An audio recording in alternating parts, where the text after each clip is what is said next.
নমস্কার বন্ধুরা, আমি সুমনা চলে এসেছি আজকে আমার রেসিপি ঝুলি থেকে একটা রেসিপি নিয়ে। আশা করি আপনারা সকলে ভালো আছেন, সুস্থ আছেন।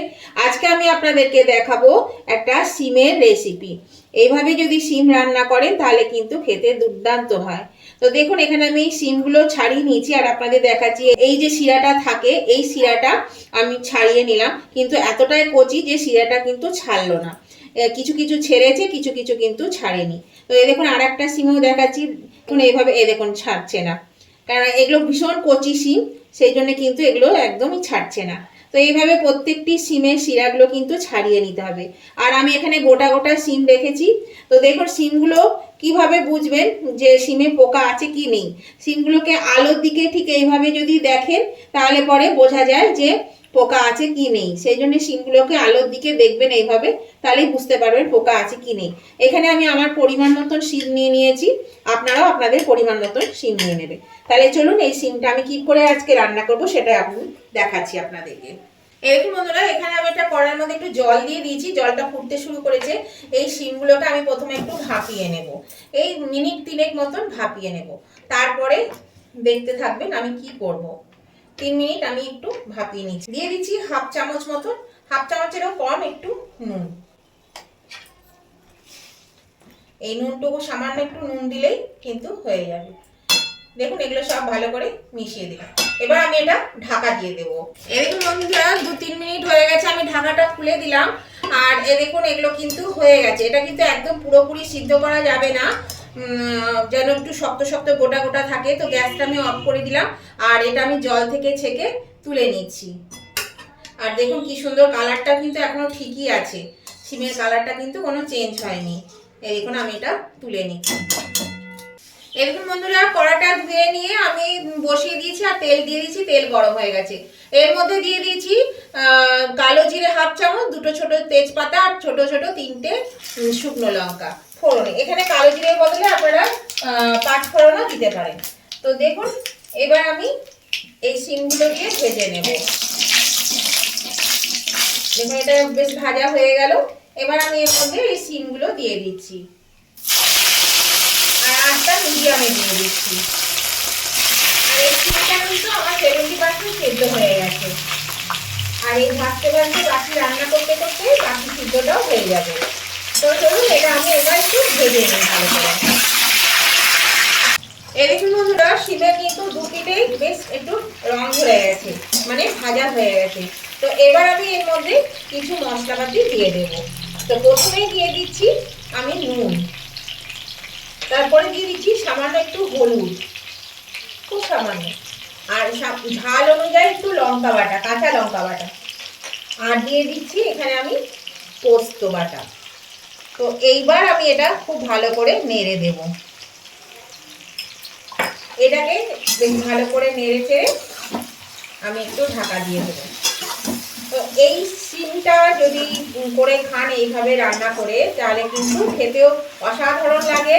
আর মানে গরম গরম ভাতে একদম গরম গরম সিমের এই পোস্ত সিম ভীষণ জমে যায়, দারুণ। মানে এক থালা ভাত খাওয়া হয়ে যাবে।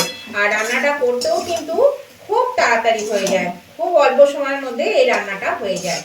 তো নতুন বন্ধু যারা এখনো আমার চ্যানেলটা সাবস্ক্রাইব করেনি, তাদের কাছে আমার অনুরোধ, অবশ্যই কিন্তু আমার চ্যানেলে নতুন হয়ে থাকলে সাবস্ক্রাইব করে আমার পাশে থাকবে।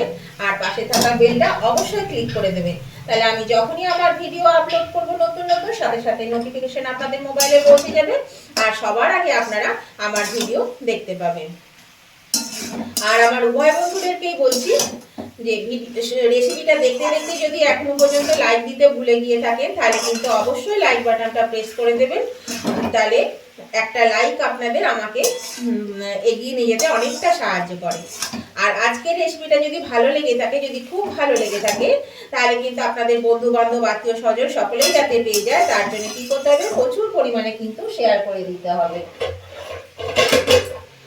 আর কেমন লাগলো আজকের এই রেসিপিটা আপনাদের, সেটা জানাতে কমেন্ট করতে একদম ভুলবেন না। অবশ্যই কমেন্ট করে জানাবেন। আপনাদের মিষ্টি মিষ্টি কমেন্টগুলো পড়তেও ভালো লাগে।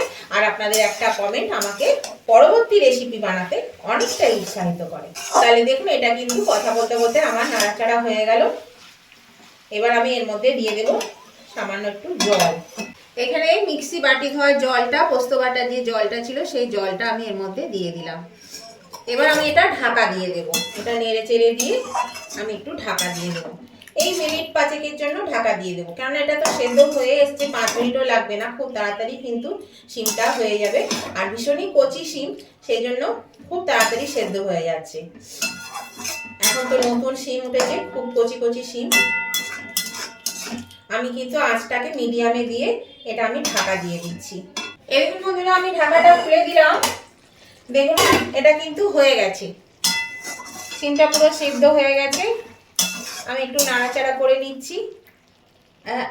এই দেখুন সিদ্ধ হয়ে গেছে, এই যে সিদ্ধ হয়ে গেছে, সব শিম সিদ্ধ হয়ে গেছে।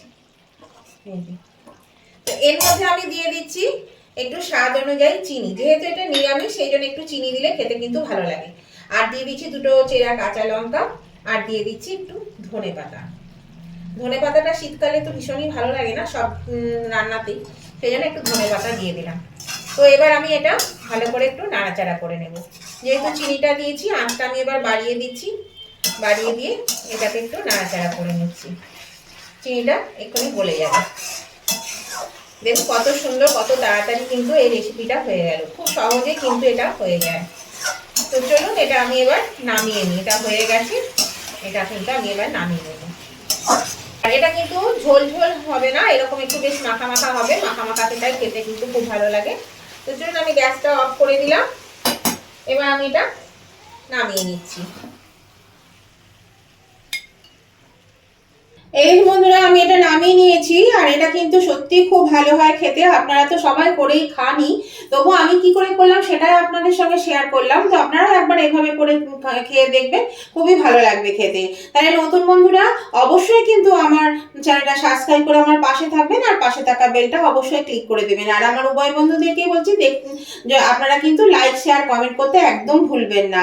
তো আজকের মতন আমি ভিডিওটা এখানেই শেষ করলাম। আবার আমি নতুন ধরনের ভিডিও নিয়ে চলে আসবো। ততদিন আপনারা ভালো থাকুন, সুস্থ থাকুন। Tata, bye bye.